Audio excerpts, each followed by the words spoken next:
एक सर्वे के अनुसार देश की जितनी आबादी है उससे दोगुना खाना डेली बनता है देश में, लेकिन फिर भी लोग देश में भूख से मर रहे हैं, बच्चे कुपोषण के शिकार हैं। एग्रीकल्चर मिनिस्ट्री के हिसाब से 50,000 करोड़ का खाना देश में हर साल गटर में बहाया जाता है। ध्यान से सुनिए, हम उसी देश की बात कर रहे हैं जहां अन्न को भगवान माना जाता है, जहां खाने के दाने को फेंकना हराम माना जाता है। एक ऑर्गेनाइजेशन जिसका नाम भूख है, उसके सर्वे के मुताबिक 20 करोड़ भारतीय रोजाना बिना भोजन के सोते हैं। 70 लाख बच्चे कुपोषण और भुखमरी से हर साल मर जाते हैं। देश की 45% जमीन जो बंजर होने लगी है, जहां वाटर लेवल डाउन हो गया है, उसका कारण है कि उन जमीनों से जंगल काट दिए गए ताकि खेती की जा सके और लोगों का पेट भर सके। लेकिन इस भारी कीमत पर हम जो अनाज उपजाते हैं उसे खाते नहीं, फेंक देते हैं। सोचिए कितना नुकसान हो रहा है आपके खाने को वेस्ट करने की आदत से। 300 मिलियन लीटर तेल हम रोज जलाते हैं उस खाने को पकाने के लिए जो नालियों में बहा दिया जाता है। अगर इंसान है तो प्लीज राशन का सामान उतना ही खरीदें जितनी जरूरत हो। ऑफर्स के चक्कर में ज्यादा कभी न लें, क्योंकि वो कूड़ेदान में ही जाएगा। 20% सामान हम भारतीय जो खाने के लिए खरीदते हैं वो फेंक देते हैं। स्टैटिस्टिक्स को ध्यान में रखें, दिमाग में रखें। बाजार से सब्जियां लेकर आते वक्त ध्यान दें कि घर में कितनी इस्तेमाल होगी और कितनी वेस्ट होगी।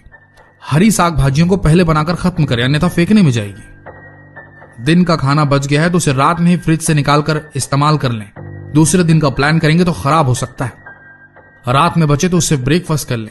अगर ऑफिस में काम करते हैं या किसी भी जॉब में है जहां कैंटीन की सुविधाएं उपलब्ध हैं, या कोई होटल आपके पहचान का है जहां खाना रात में बच जाता है, तो मैनेज कीजिए उनके साथ मिलकर।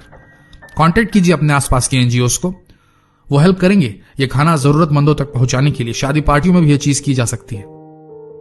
और इन सबसे बड़ी बात, आप सभी युवाओं से, देश के यूथ से विनती है कि जब कभी बाहर आउटिंग के वक्त या घूमते फिरते कुछ खाने का मन करे तो प्लीज घर में फोन जरूर लगाइए। मां को जरूर बोलें कि आज मेरे लिए मत बनाना मां, नहीं तो देश की मेहनत भी उस खाने के साथ नाली में जाएगी और आपकी मां की ममता भी वहीं बह जाएगी।